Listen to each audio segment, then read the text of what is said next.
Okay. Huh?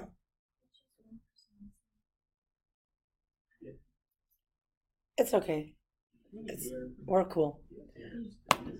Okay, so please know that if we're talking about absolute maximum or minimum value, that when you hear the word value or when you see the word value, we're looking for the y coordinate.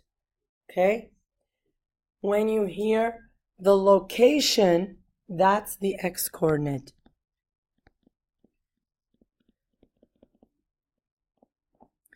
All right, so here, on the interval negative pi to pi, find the maximum and minimum values of these functions. So, take a look at this.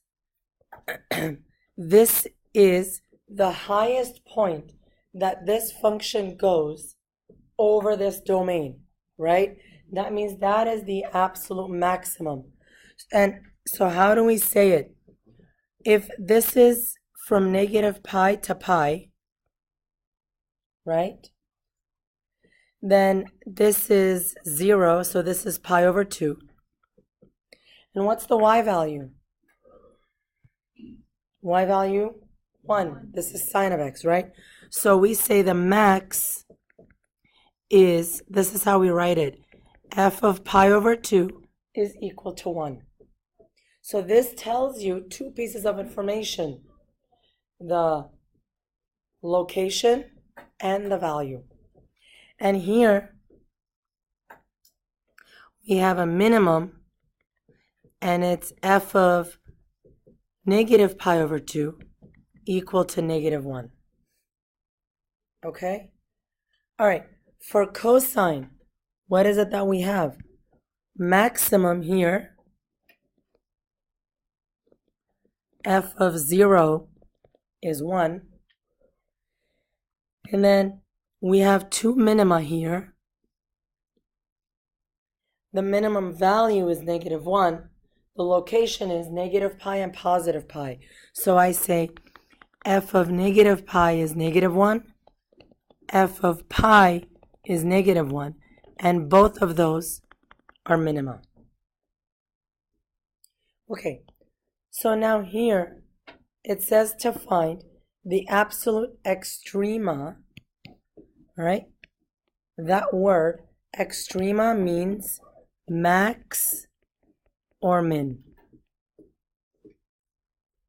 All right?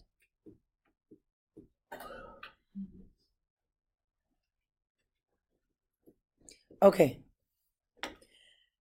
On each domain, right? So, if you have the domain of negative infinity to infinity, right? This is x squared. If your domain is negative to positive infinity, what is the absolute maximum? What is the highest point that this graph reaches? Right, and is that a point? No. So we say there is none. There is never a highest point, because wherever you are, it goes higher and higher and higher. Is there an absolute minimum if the domain is negative to positive infinity? Yes. Right? Right. F of 0 equals 0. Now, what if your domain is just 0 to 2, but inclusive, right? So this entire thing. So now, what is the absolute max? Over this domain, that's the absolute max. So we say f of 2 and the min, f of 0 equals 0. Now, if it's open at 0, like that, then what is the absolute max? And there is no absolute min, because it doesn't include that minimum point. All right? Because this would have been the lowest point, but you're not allowed to use it, you can't use it. See what I mean? Yeah. So it's not like you would say as f approaches. Right, because this is not a limit. This is a clear-cut point. So the point is, Haha, the point. Okay. The idea is the lowest point is that, right? It's x equals 0, but you're not allowed to use it, so there is none. You can't say 0.0001 or whatever. That's not a thing. So now, what if it's 0 to 2 exclusive? So it doesn't include 2 either. Then there is none and none. Yep.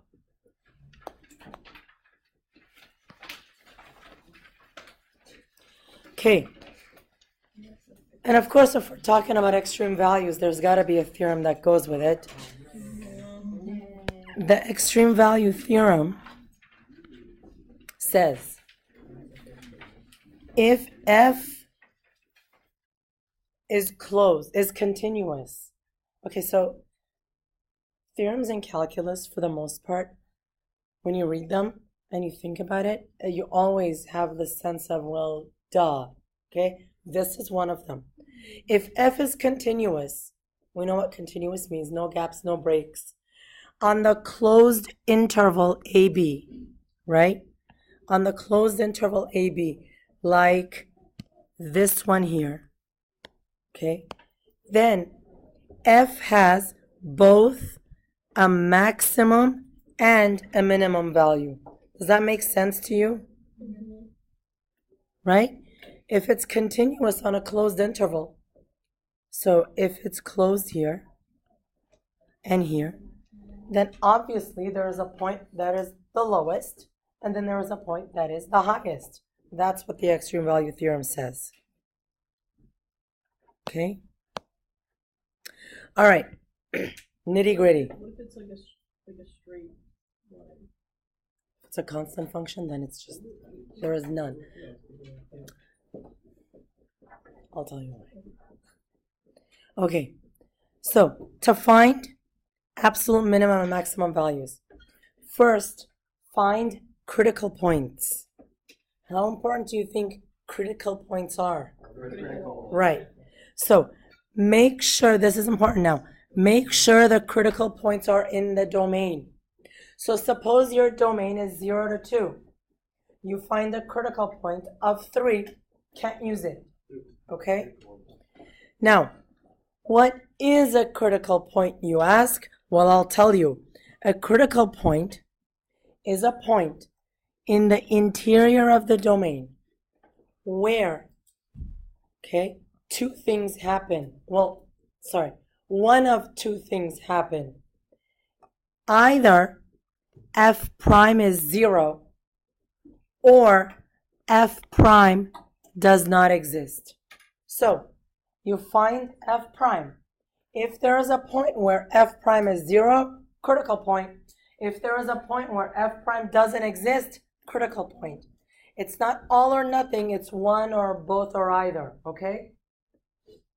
Okay, so you find the critical point, you evaluate f of x at each critical point and at both endpoints. 80% of the time, students will forget the part in the green, okay? And then it's clear. The largest value is the absolute maximum, the smallest is the minimum. Okay? In summary, extreme values occur only at critical points and endpoints. Okay? That's just clear. All right. So let's take a look at this. Some possibilities for a continuous function's maximum and minimum on a closed interval. So take a look at here. You have a maximum point and a minimum point. Okay? This is all like interior points. Now, if you're on a closed interval, you can have a maximum and minimum at the endpoints. Okay?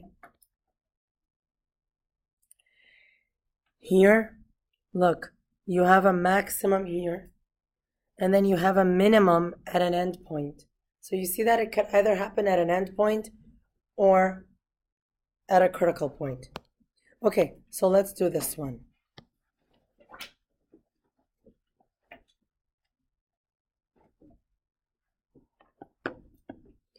Use analytic methods to find, is this a bracket? Yeah, they're all brackets. Okay. Okay, so what was step one? Find the critical point. What is a critical point? It's the point where f prime is 0 or undefined. So first we need to find f prime. Okay, so find critical points. All right, so let's do that. So to do this, we find the derivative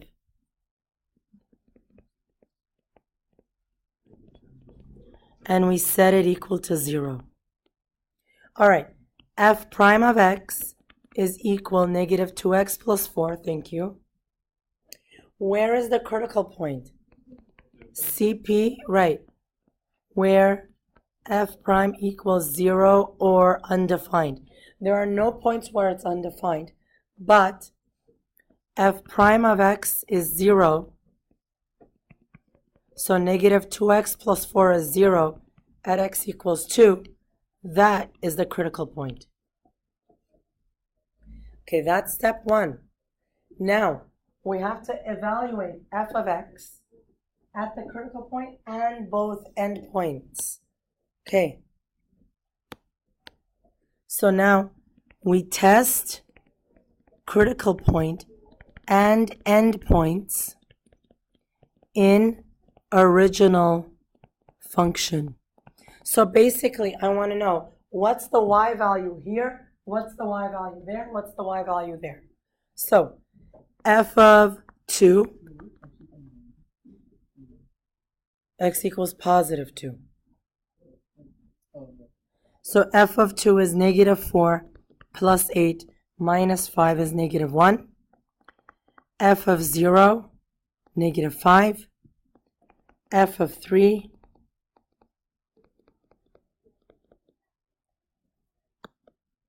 is negative 2. Okay, y value is negative 1, negative 5, negative 2. What's the lowest? Negative 5. So this is absolute min. What's the highest? Negative 1. Absolute max. Isn't that cool? What happens if you don't test the endpoints? Minus 3. Okay? Yeah.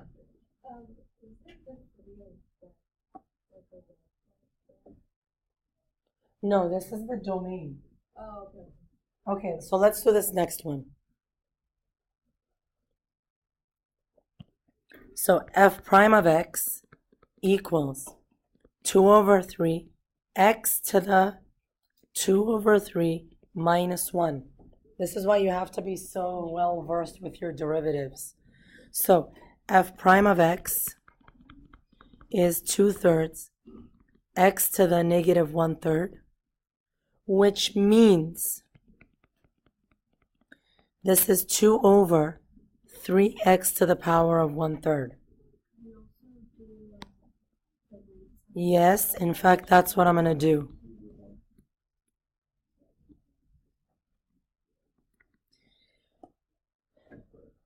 To set this, to find where this is 0, you would have to set the numerator equal to 0. So this isn't 0 anywhere. Is it undefined anywhere? No. Well, if x is 0. If x is 0, it's undefined. Okay? So, critical point at x equals 0, since f prime of x is undefined at x equals 0. So now, I have to find the values. So I say f of 0, f of negative 2, f of 3. f of 0 is 0 to the 2/3, 0.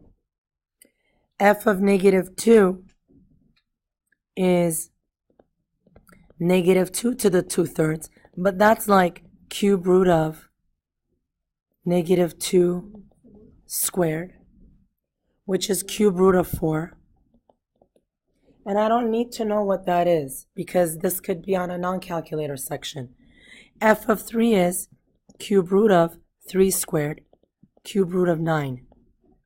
Okay, which one is clearly the smallest? 0. Absolute min. Between cube root of 4 and cube root of 9, what's biggest? Cube root of 9. Absolute max. Okay, so the way we write it though is this. Look, on the test you would say absolute max f of 3 equals cube root of 9. Absolute min f of 0 equals 0. Okay?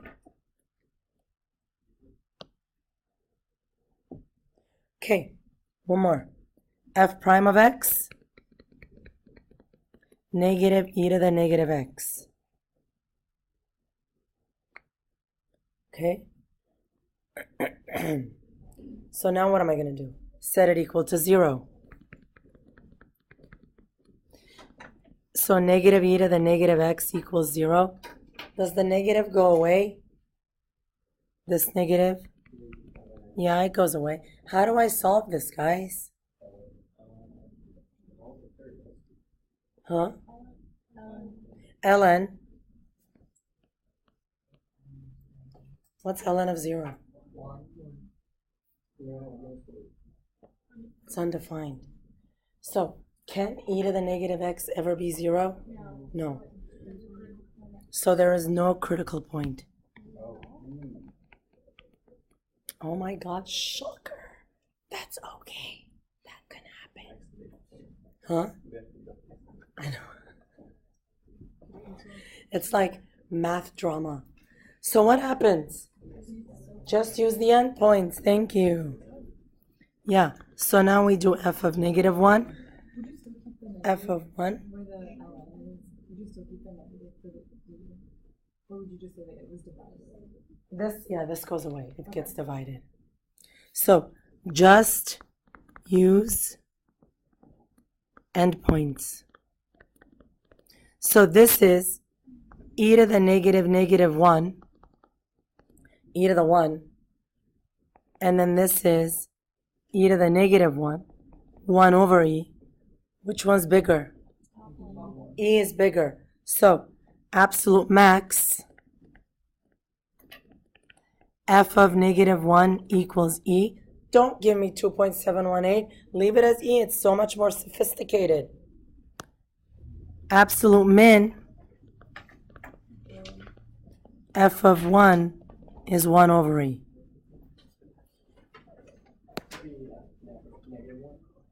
Huh? My bad. Okay. Okay. So local or relative extreme values. Okay.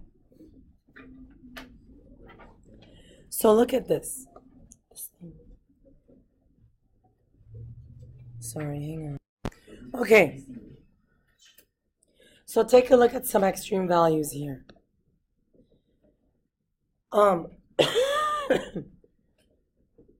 Look at this. This is a local maximum. Why is this a local maximum? Because if you just look at that part of the graph, that's the highest point. There are no greater values nearby. Now, if you zoom out and look at the whole function, is there a greater value? Yeah, right there. So that is the absolute maximum here.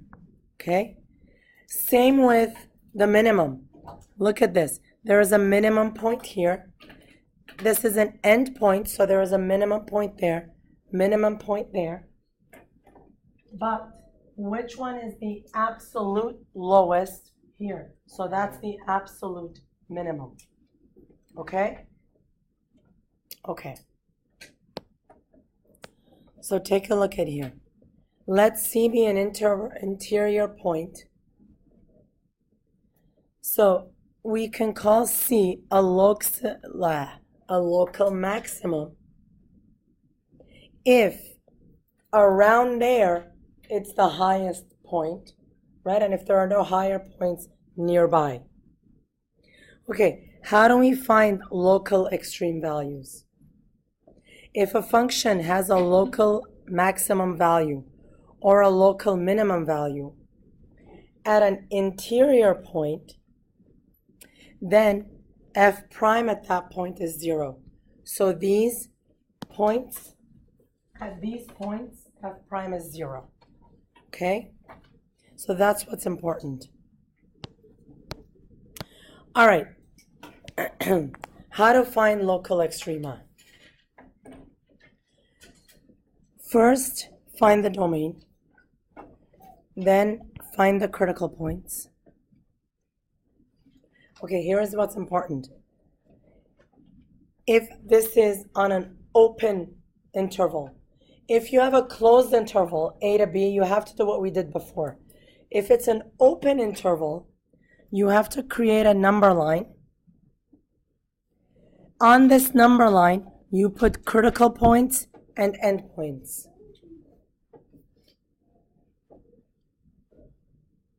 Okay? Sometimes we put open circles where it's undefined. Okay, now, using the number line, we test values. Wherever you get positive, you say you put plus, you put minus where you get negative.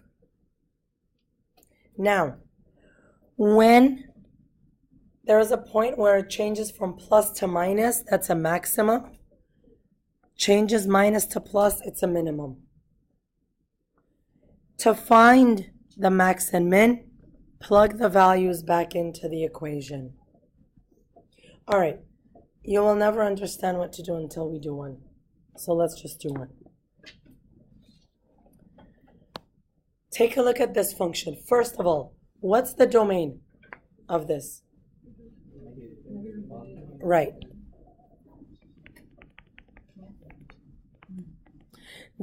You need that because if there were any points where this was undefined, we had to put it on the number line. So find f prime of x. This is like one of my favorite things to do. Like, it's so much fun because it's like, I don't know, it's just so satisfying. So watch. Okay, so we're gonna find the derivative. 3x squared plus 3x minus 6. Set this equal to 0.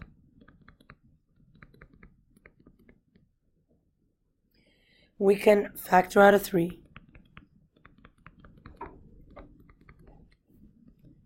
We factor some more. So x equals 2. X equals 1. Sure. These are the critical points. Okay?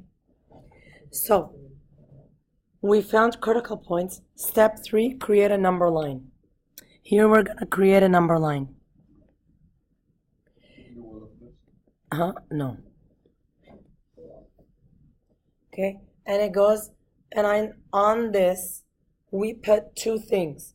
Critical points and any points where the function is undefined. So there are none here, so just the critical points.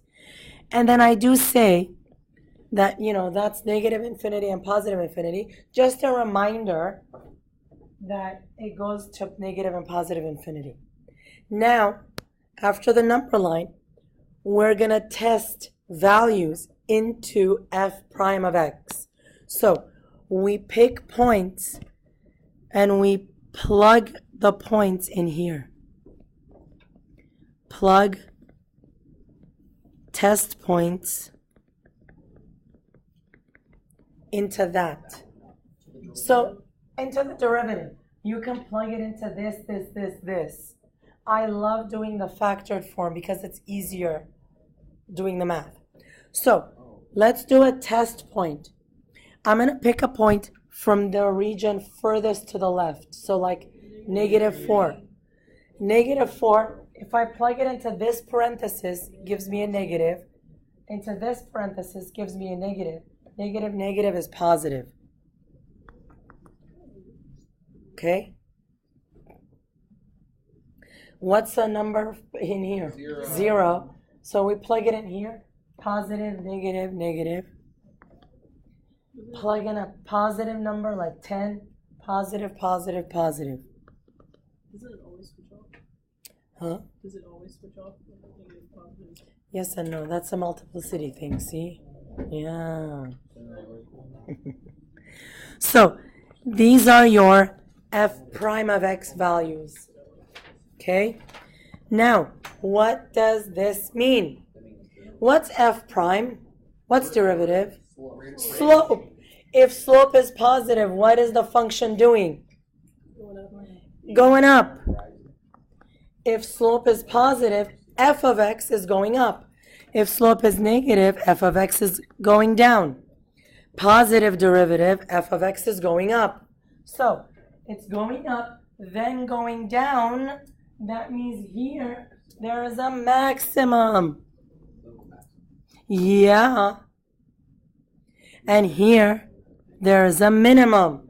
Isn't that beautiful? So that's f of x, that red one. Okay? And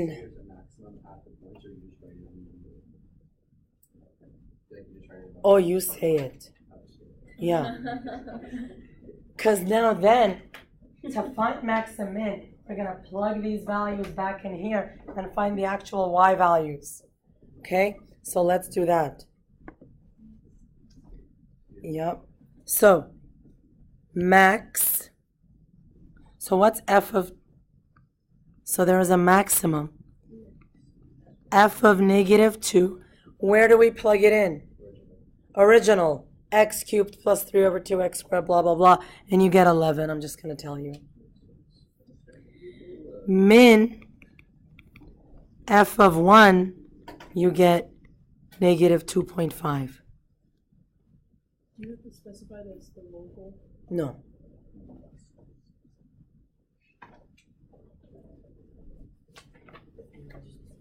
Because unless you say absolute, it's local anyway. Okay. Derivative. Oh, we're almost there. Okay. So this is, yeah. So this is x squared minus 1 to the minus 1. What's the domain? Negative infinity to 1, negative 1.